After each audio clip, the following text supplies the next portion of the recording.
पिंगुळी पाझर तलावाच्या परिसरात होणाऱ्या नियोजित बंगलो प्रकल्पासाठी पिंगुळी ग्रामपंचायतीनं फक्त बिनशेती रेखांकन परवानगी दिली आहे.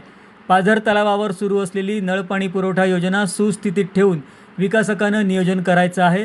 त्या संदर्भात विकासकानं आपल्याला पत्रव्यवहार केलेला आहे, असं पिंगुळीचे सरपंच अजय आकेरकर यांनी स्पष्ट केलं.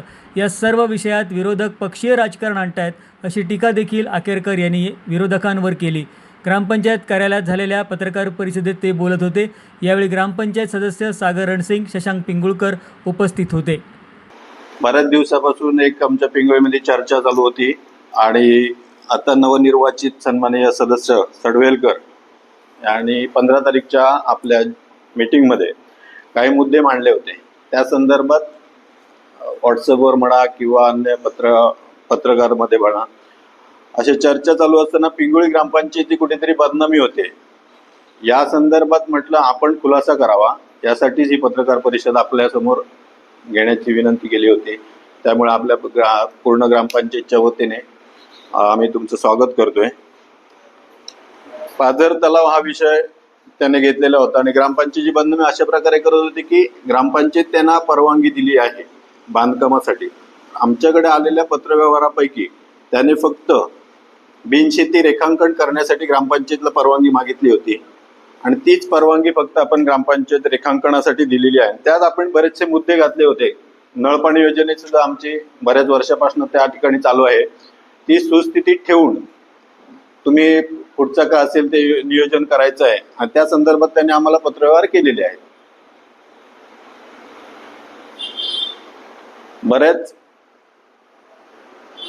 बऱ्याच वेळा त्यांच्या प्रश्नावरनं एवढंच फक्त जाणवते की पक्षीय कुठेतरी राजकारण बाहेर येते. त्या ठिकाणी सन्माननीय सदस्य उबाटाचे आताच नवनिर्वाचित सदस्य झाले आहेत.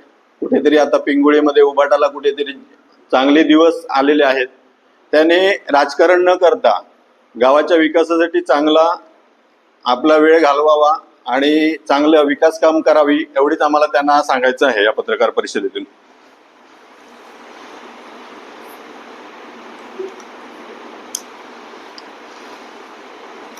पहिला प्रश्न म्हणजे आम्हाला 2 सोर्स आहेत पाण्यासाठी. एक खोडदेश्वर नदी आणि रिझर्व म्हणून आम्ही पाझर तलावाचं पाणी ठेवलेलं असतं. ते फेब्रुवारी नंतर म्हणजे एप्रिल एंड पर्यंत वापरतो. आता प्रत्यक्षात पाहणी केली असता, आम्ही पंचनामा वगैरे केलेला आहे त्या ठिकाणी जाऊन प्रत्यक्षात पाहणी केली असता त्या ठिकाणी अजूनपर्यंत कोणत्याही प्रकारचा असा पाण्यासाठी धोका निर्माण झालेला असा आढळून आलेला नाहीये. म्हणणं चुकीचं नाही. पिंगुळी व्याप्ती वाढत आहे त्याबद्दल आमचं दुमत नाहीच आहे. पहिली गोष्ट म्हणजे आत्ताच आमचे सन्माननीय लाडके आमदार निलेशजी राणे साहेब किंवा पालकमंत्री निलेशजी राणे साहेब यांच्याकडे आम्ही खोडदेश्वर बंधाऱ्यावर 20 कोटीचा प्रोजेक्ट मागितलेला आहे. म्हणजे गेल्या वर्षीच आपण त्यांचा पाठपुरावा केलेला आहे. आता त्यांना बोरिंगसाठी 13 लाखाचं एस्टिमेट मंजूर आहे. त्या 1-2 वर्षामध्ये पाण्याचा विषय संदर्भात जर चर्चा असेल किंवा व्याप्ती वाढत आहे त्यामुळे पाण्याचा साठा तिकडे होण्यासाठीच आम्ही मागणी केलेली आहे आणि त्याचा पाठपुरावा चालू आहे. ते या 1-2 वर्षामध्ये होऊन जाईल. साहेब, या संदर्भात खरं तर म्हणजे जो आता कोण प्रोजेक्टर आहे किंवा ठेकेदार आहे त्याने कोणत्याही प्रकारचं ग्रामपंचायतीकडे परवानगी घेतलेली नाही किंवा त्यांचा कोणत्याही प्रकारचा प्लान आपल्याजवळ आलेला नाहीये. त्यामुळे त्यांचं सांडपाणी म्हणा किंवा अन्य काही गोष्टी आहेत त्या कुठच्या पद्धतीने त्याने नियोजन केलं आहे हे आमच्यापर्यंत समजलं नाही. त्यामुळे ह्या मुद्द्याला मी काय आज उत्तर देऊ शकत नाही. त्यांना रेखांकन करण्यासंदर्भात आणि अटी घालून दिलेल्या आहेत. इतर महसूल विभागाच्या काही अटी असतील त्या पूर्ण करून आणि आमचं नळ योजना आहे त्या ठिकाणी पाईपलाईन त्याची सुस्थिती व्यवस्थित ठेवून अशा पद्धतीचा 2च अटी घातलेल्या आहेत सर. त्यात पण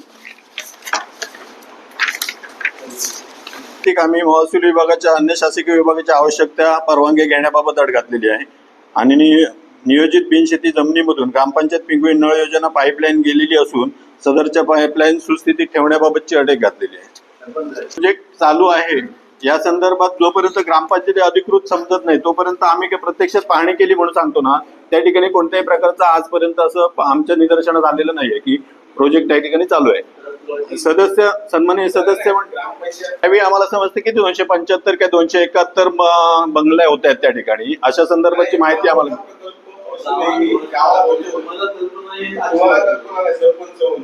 नाही नाही बरोबर नाही नाही साहेब, जोपर्यंत आमच्याकडे लेखी त्यांची मागणी येत नाही, ब्ल्यू प्रिंट येत नाही, तोपर्यंत आम्ही कोणत्या अधिकाऱ्याने सांगणार त्या ठिकाणी.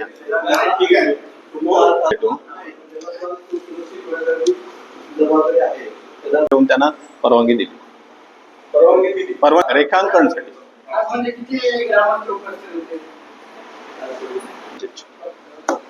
सतरा पैकी नाही. हो. म्हणजे हा विषय आल्यानंतर एक खास सभा लावली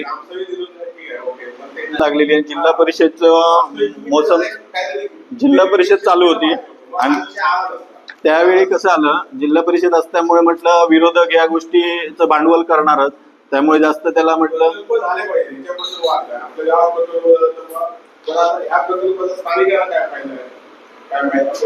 नाही, भविष्यात जर चांगला प्रकल्प झाला म्हणजे तर खरोखरच रोजगार वाढेल आपल्या पिंगुळी गावामध्ये. रोजगार वाढेल, कारण जर तुम्ही म्हणजे आम्हाला पत्रकारांमध्ये समजल्यानंतरच्या गोष्टी की 257 जर प्लॉट त्या ठिकाणी होत असतील, म्हणजे बंगलो होत असतील, मग त्या ठिकाणी लोकसंख्या आपली वाढेल, भविष्यात आर्थिक उलाढाल वाढणार आहे त्या ठिकाणी. पण पिंगुळी सारखा, म्हापसेकर तिथं एक चांगला बाजार त्या ठिकाणी उपलब्ध होऊ शकतो. तो आता जो बिल्डर जो मागणी केली कन्सल्ट वाले काय ओरिजिन काय कन्सल्ट वाले त्यांच्यापैकी कोणापैकी म्हणजे सातबारा पण त्यांच्याच नावे आहे तो, त्यामुळे त्यांच्या मालकीची आहे ती.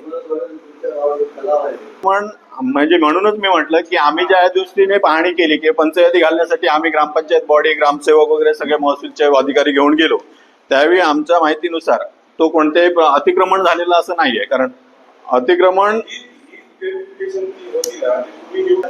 हो हो हो त्यावेळी हे पत्रकारांमार्फत किंवा व्हॉट्सअप ग्रुपवरनं ज्यावेळी चर्चा झाली, त्याच्यानंतर एक आमची ग्रामसभा पण गाजली त्या संदर्भात. मग त्यावेळी ग्रामसभेतनं अशी मागणी येली की वैयक्तिक तुम्ही पाहणी करा त्या ठिकाणी. मग त्या ठिकाणी जाऊन आम्ही प्रत्यक्षात पाहणी केली. आजची परिस्थिती बघता त्या ठिकाणी आमचा ग्रामपंचायतीचा तलाव म्हणतो आपण, किंवा भविष्य ह्याच्या अगोदर माझ्या सरपंच कालावधीच्या अगोदर बरेच सरपंच होऊन गेले. आजही त्या ठिकाणी जाण्यासाठी अधिकृत रस्ता नाही ग्रामपंचायतीत. आपण जर आपलं ग्रामपंचायत तलाव म्हणतो किंवा लपाचू तलाव म्हणतो ना, त्या संदर्भात विकासात म्हणजे कोणी या संदर्भात कोणी आवाजच उठवू नये. लोकप्रतिनिधी म्हणून आता जे सन्माननीय सदस्य असतात, माझं त्यांची रिक्वेस्ट असते की आधी आपलं रस्ता जाण्यासाठी त्यांनी तरतूद करूची. काही जणांनी त्या विरोधात विरोध केलेला. मी ज्या व्यक्ती माहिती घेतली त्यानुसार आम्हाला त्यांच्यानी की त्यांनी वन विभागाची परवानगी घेऊन रितसर त्यांनी झाडाची म्हणजे झाड तोडणी केलेली आहे. त्याच्या प्रॉपर्टी मध्ये झाडं तोडत नसते तर त्यांनी ग्रामपंचायतची परवानगी घेणं बंधनकारक होता. त्यांनी मालकीची झाडं तोडली गेली आणि ती झाडं तोडत असताना त्यांनी वन विभाग विभागाची त्यांनी परवानगी घेतलेली आहे. त्याचे माझ्याकडे आज पेपर पडत.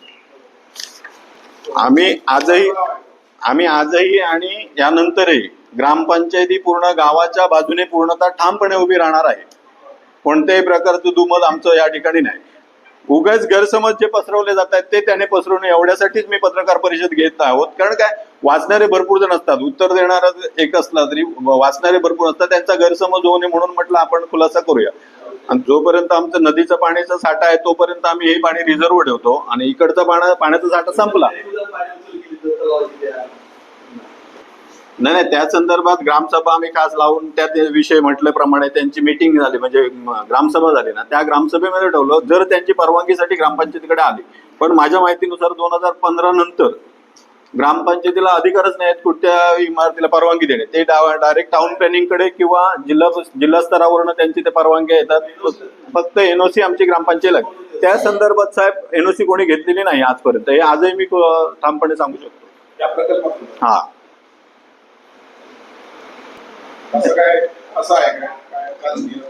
राजकीय विषयावर बोलणं मला तरी सोयीस्कर वाटणार नाही ते, कारण हा विषय तुम्ही आता विचारला म्हणून तो काय त्यांचा वैयक्तिक विषय असेल जर त्यांना टार्गेट केलं जात असेल. पण माझ्या माहितीनुसार किंवा आमच्या सदस्यांच्या माहितीनुसार हे फक्त राजकारण केलं जातं या ठिकाणी. मी आज भाजपचा सरपंच म्हणून या ठिकाणी बसलेलो होतो आणि काही विरोधक त्या भूमिकेमध्ये माझ्याशी ती जोडणी करतायत की विरोध कसा करायचा, कुठच्या स्तरावर जाऊन करायचा, एवढाच विषय या ठिकाणी निदर्शनास येत आहे.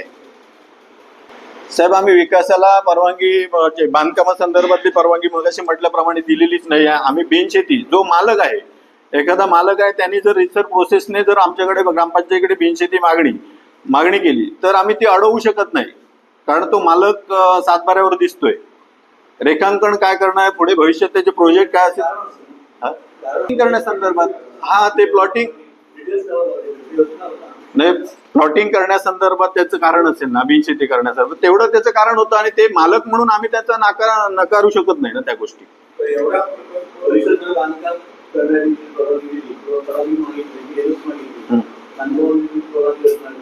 ग्रामसभा म्हणूनच म्हटलं, ग्रामसभा ज्या गोष्टीला ग्रामसभा ठरवेल त्या हो हा त्या संदर्भातलं ग्रामसभेचा विषय मगाशी म्हटल्याप्रमाणे 2015 पासून ग्रामपंचायत कोणत्याही प्रकारची परवानगी लिगली देत नाही. आम्ही आता जरी घर बांधण्यासाठी कोणाला परवानगी दिली तर विना परवाना म्हणून नोंद घालून शेरा मारून देतोय. त्या अधिकृत परवानगी ग्रामपंचायतीला आलेल्या नाही आहेत. त्या संदर्भात म्हणजे या संदर्भात बोलताना मी म्हणजे या गोष्टी ज्यावेळी पत्रकार म्हणजे पत्रकारांमार्फत आम्हाला समजल्या, त्यानंतर आम्ही वैयक्तिक त्यांची भेट घेतली आणि त्यांना सांगितलं, म्हटलं असं असा पिंगुळी गावामध्ये चर्चेचा विषय ठरलेला आहे आणि त्या विषयासंदर्भात तुम्ही आम्हाला पाणी वाचवण्यासाठी म्हणजे तळं वाचवण्यासाठी काय उपाययोजना करणार आहात, या संदर्भात ते गाळ काढण्यासंदर्भातला वगैरे विषय जो आहे तो आम्ही तात्काळ घेण्याचा विचार केलेला आहे. म्हणजे त्याच्यामध्ये नाही साहेब, पाणी दूषित होणार